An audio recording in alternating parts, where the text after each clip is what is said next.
Good day, beautiful people. The burden of the oldest child. I'm not going to say that the oldest child is synonymous with being the most responsible child, because it's not. Just because you're oldest doesn't mean that you're necessarily going to be the most responsible child. But often the oldest child is the most responsible child, or one of the most responsible children, I should say. And that is because the oldest child is often looked to tend to the younger children, to make sure they're okay physically, make sure that they eat. If you're in a home with many children, the older children are usually tasked with that responsibility of taking care of the younger children. So with that being said, older children typically grow up with that sense of responsibility and basically feeling like they're obligated to take care of not only the younger children, but to take care of other people in general. This is called the burden of the oldest child because I myself am the oldest child. I'm my mother's oldest child, and I'm my father's oldest child. So they had me together. My dad was 20 and my mom was 18 years old. I don't remember a whole lot of my childhood up to 10 years old, but I do remember the pivot point was at 10 years old when I officially went to live with my dad full time. So I was raised by my dad and his mother, my grandmother primarily.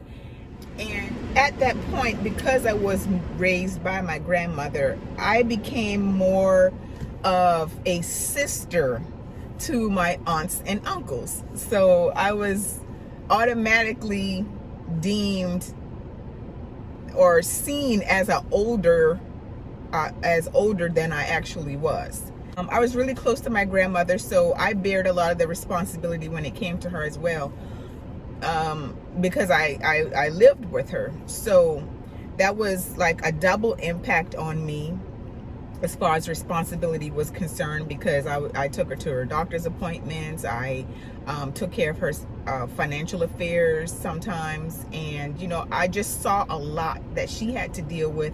So I was exposed to a whole lot more, and I was made a whole lot more mature than a lot of people my age. And I have always been an old soul.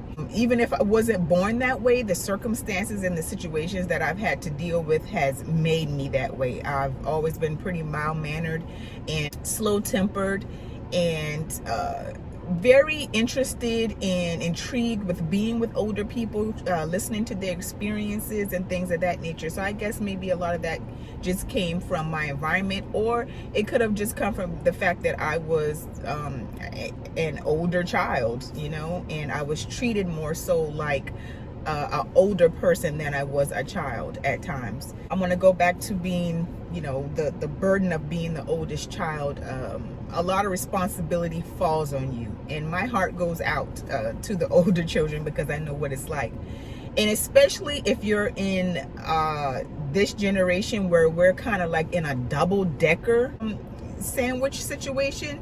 Some people call it a sandwich generation, where you're taking care of parents and you have children, but some of us are actually taking care of parents, children, and grandchildren. So I call it a double-decker generation.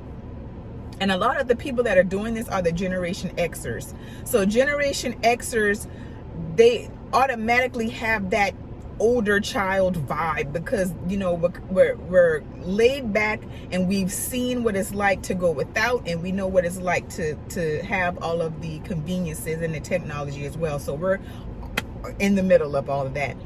But being the older child, financially, it can be a lot, because you are the one that people are looking for help and stability. It's if you are a responsible person, I should say, not just because you're the older child, but being the older child, that's what people expect from you anyway. And sometimes, because you're burdened with that responsibility of people coming to you and looking to you to be the responsible one and to actually have the money, you kind of push yourself to be the best that you can possibly be, not just financially, but to be a good role model to the children that are actually younger. Your parents look to you to be responsible for the things that they're going to leave behind. You have to be responsible and pay attention and know what's going on in that respect.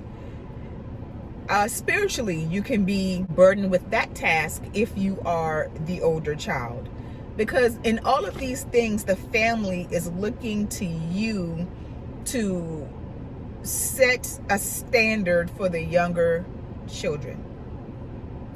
So spiritually, there's something to be said about being the older child, and here in the physical realm, there's something to be said about being the oldest child. A lot of people like to say that the first child is the crash test dummy, and I can see why they say that, because the parents could be young. They could be trying to get it together, not really having it all figured out. Sometimes they may not even be raising the child. They may have a parent or a grandparent helping to raise the child. And so that's how a lot of older children in the past have become so mature so fast, because they have actually been raised and had more put into them by their grandparents than their own parents. So with all of that being said, I just want to take the time out to reach out to the older children. Tell me some of your questions, your comments, your concerns, your experiences with being the older child, some of the things that you've encountered, some of the things you wish you haven't encountered, having to be the responsible one, whether it be some of your childhood was, taken away because you had to be responsible, or if you have been cloaked with the responsibility or the outlook that you had to be the one to provide and to help others, even if you didn't want to or didn't even have the means to. It can be a lot taking care of the obligations and the wishes and the desires of your parents or your grandparents, because I can speak for myself. If they put that responsibility on you, the other people are going to blame you. They're going to see you as the villain, as the person who's trying to take over, as the person who's trying to take everything, even though it wasn't your decision. It was their decision and you're just carrying it out. So if you've been in that situation as well, I want to hear about it, because that in itself is also a burden, because sometimes you will actually lose out, because if you have contributed to your parents or your grandparents' situation, and when it all boils down, you're the one who has to settle their affairs, and then when it all boils down, you put so much into it, yet there are other people who are actually going to be benefiting from it, and you end up losing in the process. That's another aspect of it, and that's another aspect of being the responsible party and being the oldest child, or the one that people think is the most responsible party. And it doesn't even have to come just from your parents or grandparents. It comes from other people in the family as well, because if they see you as the most responsible one financially, and you're secure and you're stable and you're consistent, they're going to come to you as well. Not necessarily for financial means, but they're going to come to you as a listening ear. They're going to come to you for you to help them with their situation, whether it be spiritual or financial or legal or whatever the case may be, because they deem you as a responsible person. So that's another added responsibility and aspect of being the oldest child, or the most responsible person, or more responsible person in a family. So I want to thank you all for watching and listening, and if you're not the oldest child, I want to encourage you to encourage the oldest child, because there's a lot that is falling on their shoulders. You all be blessed.